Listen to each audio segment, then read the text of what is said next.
Hey everybody, it's Chainsaw Reacts. It's going to be pretty interesting. So this is a video that I actually had saved to watch at some point, and I never got around to actually watching it, but we are literally a little bit of ways from the 10-year anniversary of when The Flash started.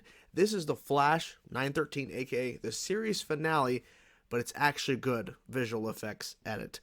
Now, we can have a discussion all day in terms of the quality of The Flash show overall and its finale. There were certain things they did right, in my opinion, in the finale, and other things, not so much. Unfortunately, one of the things that they could not avoid was, unfortunately, Grant Gustin, the lead, the Flash, Barry Allen, got COVID. I don't know if I can still say that word on YouTube, but got sick, basically, and he could not film certain things, so that's why things were basically the way they were in the finale, because they could not get around the fact that he wasn't there for multiple days to shoot. So yeah, so let's dive into this video. Let's see what they show us here in this series finale, but it's actually good. Let's see what they change here, and let's talk about it for a bit, shall we? Oh, the final showdown. Okay. So quick. Yep.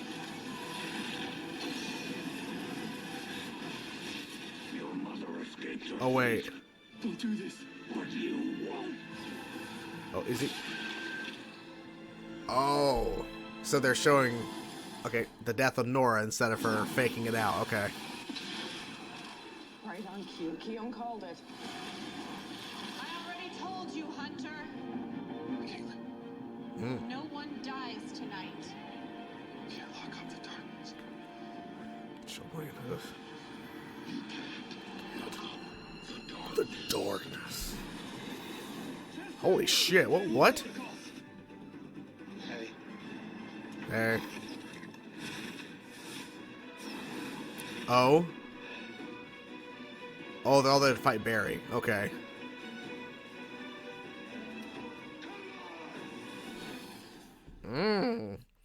That was it. All right. All right. So that's that. So that was all of the. Okay.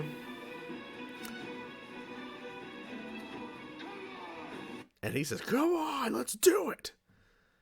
All right. I get the point of changing changing basically some of the elements of the final showdown, because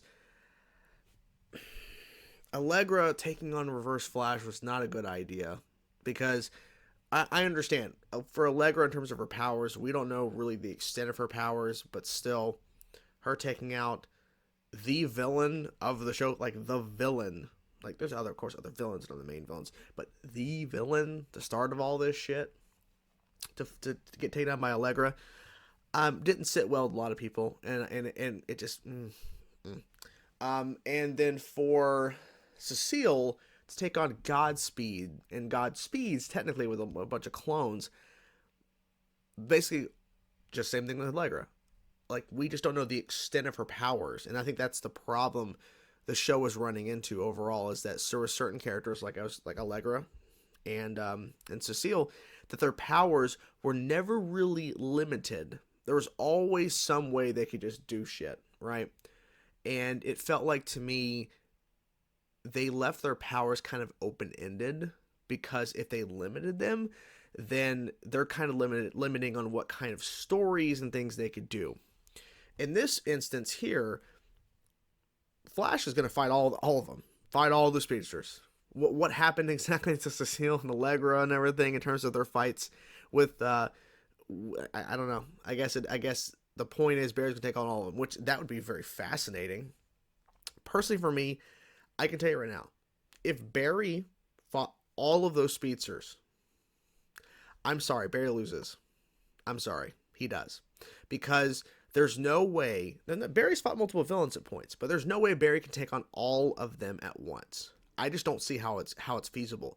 I know he's the fastest man alive, and yeah, he is at points. I mean, when he did the turning point where it was him and Thawne versus Godspeed with like the lightning sword fight, and then he turned on Thawne and showed how much powerful and stronger he was, it was taking him out like nothing. That's one speedster. We're talking about Savitar, we're talking about Zoom, we're talking Reverse Flash, we're talking Eddie as Cobalt Blue. Was I missing another one? Godspeed. Yeah, Godspeed. Yeah. So literally him taking on Reverse Flash, Zoom, Savitar, Godspeed, and Cobalt Blue. Because see, Godspeed loves doing the clone thing. I just don't see how Barry takes on all of them and wins. He doesn't. If you want to make an argument that he does, sure. But for me, based on what the show had done, there's no way Barry could have taken all 5 at once. Just wasn't going to happen. It would be fascinating to watch to see how it would unfold, but you can't tell me where Barry wins. You just can't. He would have to have help. I think that's why they split the villains up, because, well, no, obviously Grant wasn't able to shoot for a number of days for this finale. He had to come back later and do some pickup shots and do some, thing to make it work. But yeah, there's no way. There's no way this was going to work for him. What'd you guys think of this? In terms of this little, visual effects edit to switch up the actual kind of part of the final fight. And what do you think overall of the actual final fight of the Flash in terms of the showdown and the finale? Let me know your thoughts of the original and this. And what do you think of the concept of Barry fighting all of them? And do you think, as I've been talking, do you think Barry would have won against all 5 of them at once? Do you think it could happen? Be realistic. Be honest. Think back on what the show has done. Think on everything that those villains have accomplished and what they did when they were respectively the main villains of the show at points. I don't see it happening, but maybe you could make an argument that would change my mind. But whatever thoughts you have, guys, let me know your thoughts in the comments below. Hope you guys enjoyed the video. Talk to you guys soon. Peace out.